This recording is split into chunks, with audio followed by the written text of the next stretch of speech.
نگار دیش کردم. من میبرمش. بشین. بچه 5 ساله که نمیتونن خوشو کنترل کنه بهتره تو همین وضعیت بمونه.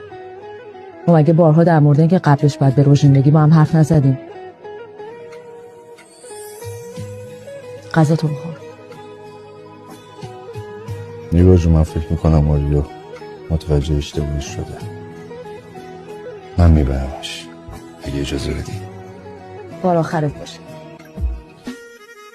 اگه یه بار دیگه عقده‌های دوران بچگی تو سر آریو خالی کنی، اگه گردن میگیرمت، بلندت میکنم، صورتتو اینقدر میزنم به دیوار که واسه رفتن یه دستشویی ساده هر بار به این بچه احتیاج پیدا کنیم.